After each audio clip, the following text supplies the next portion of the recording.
Hi hello welcome to my channel spice and smiles. అందరూ ఎలా ఉన్నారు? ఈరోజు డిన్నర్ రెసిపీ అండి. చపాతీతో పాలక్ పన్నీర్ కర్రీ చాలా బాగుంటుంది. చేయడం కూడా చాలా ఈజీ, క్విక్గా అయిపోతుంది. ఇలా చేసుకోవడం వల్ల పన్నీర్ కర్రీ చాలా టేస్టీగా ఉంటుంది. అలానే చపాతీలు ఇలా చేయడం వల్ల చాలా సాఫ్టీగా, ఈవినింగ్ వరకు సాఫ్ట్గా ఉంటాయి. చేసే విధానాన్ని చూసేద్దాం రండి.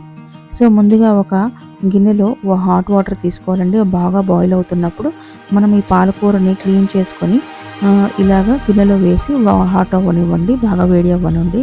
సో ఇలా మరుగుతూ ఉన్నప్పుడు ఒక 5 మినిట్స్ అలా మరిగి ఆ నీళ్ళలోనే ఉంచేసేసి ఇంకా స్టవ్ ఆపేసేసేయండి. ఆ తర్వాత డ్రైన్ చేసి పెట్టుకొని ఇలాగ పాలకూర చల్లారేదాకా ఉంచండి. ఆ తర్వాత మనం కర్రీలోకని ఒక చిన్న సైజు ఆనియన్ తీసుకుంటున్నాను. ఇక్కడ ఒక 2 చిన్న సైజు ఆనియన్ తీసుకున్నాను. అవి బాగా చాప్ చేసేసాను. ఆ తర్వాత ప్యాన్ పెట్టుకొని దీనిలో బటర్ వేయాలండి. బటర్ వేస్తే టేస్టీగా ఉంటుంది కర్రీ. సో కొద్దిగా బటర్, కొద్దిగా ఆయిల్ మిక్స్ చేసి వేయండి. ఇవి బాగా హీట్ ఎక్కిన తర్వాత ఒక చిన్న చెక్క ముక్క, 4 లవంగాలు, ఒక ఇలాచి, అలానే కొద్దిగా జీడిపప్పు ఇవి వేసేసి అవి బాగా కాలిన తర్వాత మనం చాప్ చేసి పెట్టుకున్న ఆనియన్, టమాటా వేసి బాగా కొద్దిగా సాల్ట్, ఒక పించ్ సాల్ట్ వేయండి. వేసేసి అవి బాగా రెడ్గా ఫ్రై అవసరం లేదు, కొద్దిగా కలర్ చేంజ్ అయ్యి మగ్గితే సరిపోతుంది. మూత పెట్టి మధ్య మధ్యలో తిప్పుతూ ఉండండి. తర్వాత మనం ఇక్కడ చపాతీ పిండి కలుపుకుందాము. ఇవి మగ్గుతూ ఉన్నప్పుడు మనం చపాతీ పిండి కలుపుకుందాము.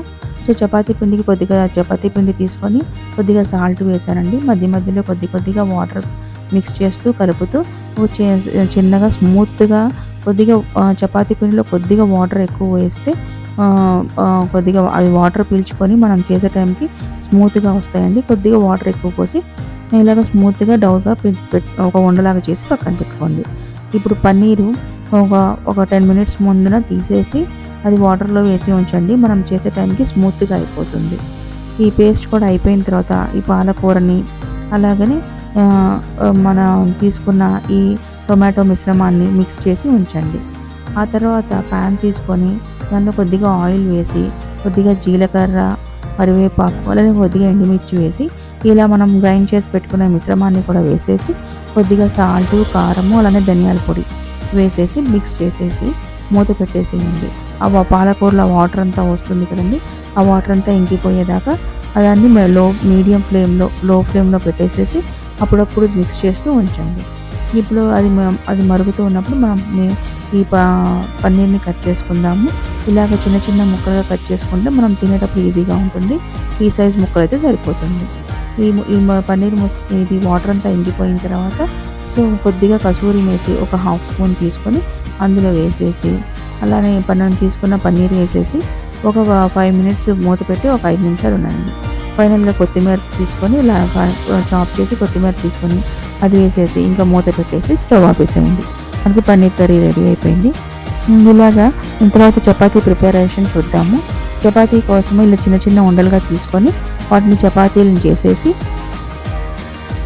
పక్కన పెట్టుకోండి. అన్ని చపాతీలు ఇలాగ కంప్లీట్ అయిన తర్వాత మనము ఇంకా చపాతీ పెనం తీసుకొని దాన్ని కొద్దిగా హై ఫ్లేమ్లో ఉంచేసేసి ఇలాగ ఒక్కొక్క చపాతీని వేయండి. అది చిన్న చిన్న బబుల్స్ వచ్చేదాకా నెక్స్ట్ దానికి టర్న్ చేయండి. అలా టర్న్ చేసిన తర్వాత అవి 2 సైడ్ చిన్న బబుల్స్ వచ్చిన తర్వాత ఇంకా ఈ జాలి పెనంలోకి తీసుకొని దాని మీద పెట్టేసేయండి. అది పూరిలాగా పొంగుతుందండి. అలా పొంగడం వల్ల ఇంకా మనము ఈవినింగ్ దాకా హాట్ బాక్స్లో వేసి చపాతీలు ఉంచినా కూడా అంతే సాఫ్ట్గా ఉంటాయి. సో ఇలాగా చేసి చూడండి చపాతీలు. తర్వాత ఒక్కొక్క చపాతీ ఇలా కాలుస్తూ ఉండండి. నెక్స్ట్ దాని మీద పూరిలాగా పొంగుతాయి. పొంగంగానే తీసేసేయండి. అది లోపల కూడా మనం చిన్న చపాతీలు చేసాం కదా, సో దానివల్ల లోపల కూడా బాగా ఉడికిపోతుంది. పల్చగా చేసాము, అలానే చిన్నగా చేసాము కాబట్టి ఉడికిపోతుంది లోపల. ఇలా అన్ని చపాతీలు కంప్లీట్ అయిన తర్వాత ఇలా సాఫ్ట్గా ఉంటాయండి. సో ఇదండి మా డిన్నర్ ఇవాళ పన్నీర్ కర్రీ చపాతీ. నచ్చితే లైక్ చేయండి, షేర్ చేయండి. ఉంటాను మరి, బాయ్.